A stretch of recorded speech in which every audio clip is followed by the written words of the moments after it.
Can you explain what were the conditions, what are the agreements between the Australian government and the Sri Lankan government had, and are they still continuing? The second question is, do you make any updates on some of the people that have been sent back and handed over to the Sri Lankan military? For example, people like Mark Dan Anthony. Do you know what has happened to them?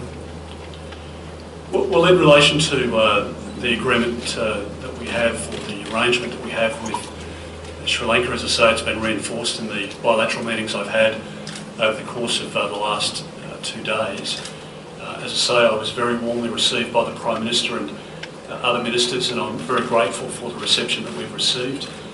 It is a truly significant friendship between our two countries, and the fact that we have that significant trust means that we can have an exchange of information in relation to people who would seek to come to Australia illegally.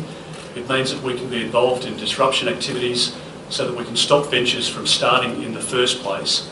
And it also means that we can return people where it's safe to do so and where it's appropriate to do so. In recent weeks, I've publicly confirmed that we had turned around a boat to send back to Vietnam that had 46 people on board, and we did that again in cooperation with the Vietnamese government.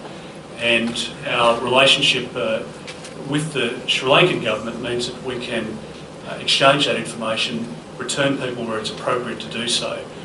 The Australian government takes its obligations very seriously in terms of our international obligations and the treaties that we're a party to.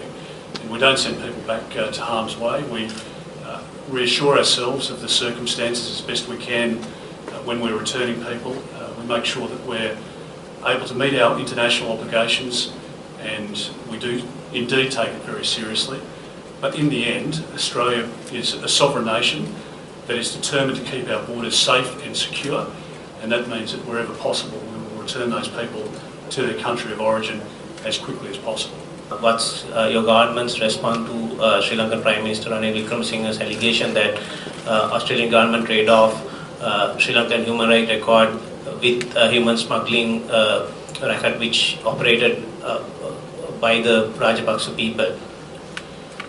Look, my experience has been that we have an excellent working relationship with the government, and we've been able to work with successive governments over a long period of time, as I say, back to 1947 in terms of when we established our diplomatic relations with Sri Lanka. So it's a long-standing and deep relationship, and friends should be able to speak frankly to each other. We have, during the course of the last couple of days, been able to, I think, strengthen our relationship even further, and the cooperation as evidenced, not only in relation to stopping of the boats and our policy there, excuse me, but also the deeper relationship in relation to other bilateral issues, in relation to support that we're able to provide for a brighter future for Sri Lanka, demonstrates the fact that we have a deep and enduring friendship, and we take our obligations very seriously in relation to human rights. And I know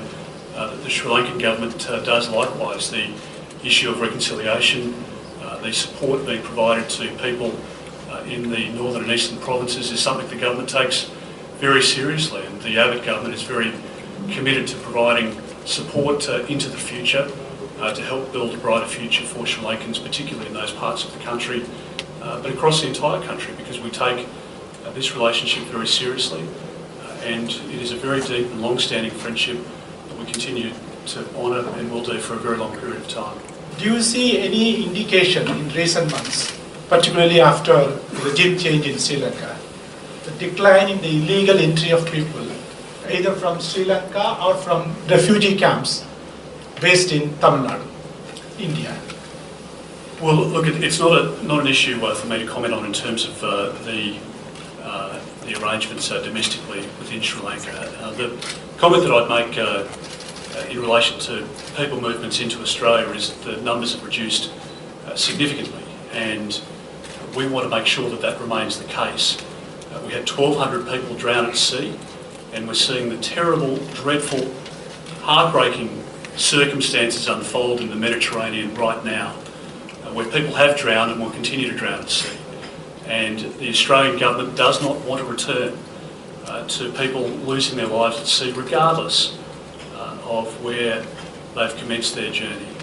And we want to make sure that we can provide an opportunity in Australia for people who come to Australia legally. And the very clear message from our government remains absolutely resolute, and that is that the illegal way, the wrong way to Australia is closed. We are not going to allow people to arrive illegally in Australia by boat, and if people pay people smugglers to come to Australia, they will not be arriving in our country, because where it's safe to do so, we will turn those boats around. So that's the success that we want to continue, and again I pay tribute to Major General and to the Deputy CEO, people from my department who have done an outstanding job in relation to Operation Sovereign Borders, and I'm very pleased to have been here in Sri Lanka, meeting with the Prime Minister, meeting with ministers. This has been a very, very successful trip, and I look forward to returning at some time in the not too distant future, and certainly to welcoming some of our dear friends from Sri Lanka to Australia when next they travel.